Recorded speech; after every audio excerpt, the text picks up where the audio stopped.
Hello. Today I wanted to talk about, these aren't the best thumbnails, but I'm always trying to work on it. I've been reading a book called The Perspective Drawing Handbook. I think it was open source, don't quote me on that. But there were various different perspectives and things to try to look at in the book, and I thought when it comes to a lot of books, it's really best to try to apply the actual knowledge, like not just be a passive reader, but be an active learner with it. So try to like draw throughout when you're doing it. Doing things like that can help, even though I clearly need a lot of work. The other thing that I kind of have been doing to, pretty much practice as I chug through a book, I've been making these small windows. I guess you would call them like thumbnails. I have a small, what do you call it? It's like a small L square. I can't pull it out now, but I got it off Amazon, I think. It's let me pull it real quick.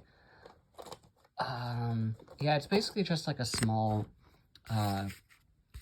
L square, and you could like use it to make a bunch of these windows. And I think by doing that, it could be extremely beneficial to your practice if you're trying to learn different perspectives, if you're trying to do different exercises. I think the additional benefit to all of these is that it's not too much of a waste of paper if you fail. It's always good to draw large, and I think you can draw at these sizes using your shoulder.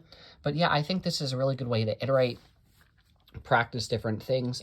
Personally, I would say it's best to probably do these in real life if possible, but sometimes you're not always going to be able to get like a helicopter view or something like that as you go. The other thing I want to say is whenever you're going through any book, it's important that you be aware of like style creep. The reason why I say that is because whenever you're drawing from a drawing, some of that is going to creep into your style, which may not be the best thing. I guess there's only so much you can do when it comes to all of it. I guess do your best is really what you're trying to do and should try to do. But yeah, these things have really helped me. I'm pretty sure like if you want to go in the field and like spend a while to try to do these types of things, you probably could. You probably don't even need this large of a page, but it's still up to you to how much detail you want to put in.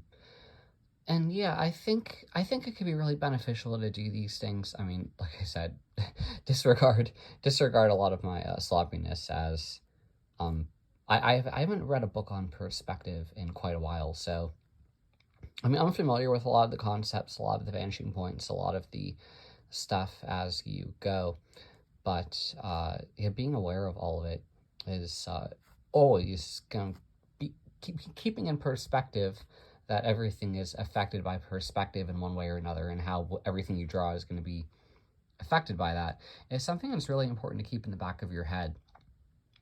There are a lot of other drawing fundamentals besides just perspective. You have like proportions, you have shading. There's a lot to all of it. And I think the important thing to keep in mind is that, handle one thing at a time. You're probably going to have to revisit concepts that you thought you understood really well, but maybe you're kind of getting a bit fuzzy on them in the future.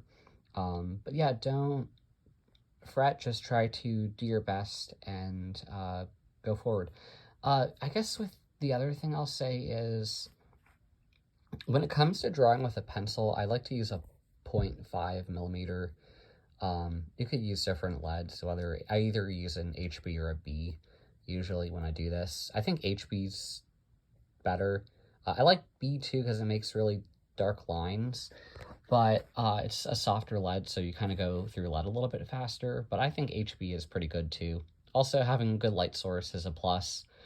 Yeah, you could do this for like a very wide variety of things if you wanted to do this type of practice. I would say different things will have different ways to practice. Like, you may not always need to do this. Like, considering how the book that I'm reading is dealing with perspective, that's why I decided to make all of these windows. You don't have to make them all adhere to this landscape view, although it could be helpful if you're trying to do any type of landscapes. But I think you could just as well do this type of things for like portraiture if you wanted to. If you wanted to do like smaller studies in one form or another, you could just like maybe make these the other way, you know, in portrait view, like the way I'm showing now instead of the landscape view.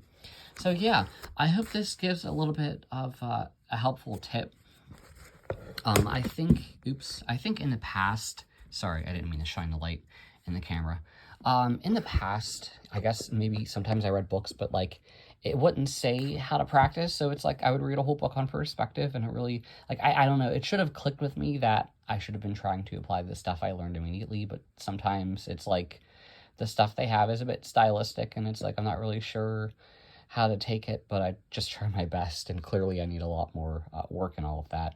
But I think when you do this, you end up reading a given book a lot slower, and it also really helps you absorb the contents of it, because you'll understand, well, basically just the page better. Like, I think when it comes to drawing books, they could sometimes be, it takes a while to really, it's one thing to understand it, it's another thing to be able to do it and be able to apply it. And yeah, that's the whole point of doing these exercises as you go. I may have mentioned this in a couple of my other videos about, you know, always doing active learning rather than passive.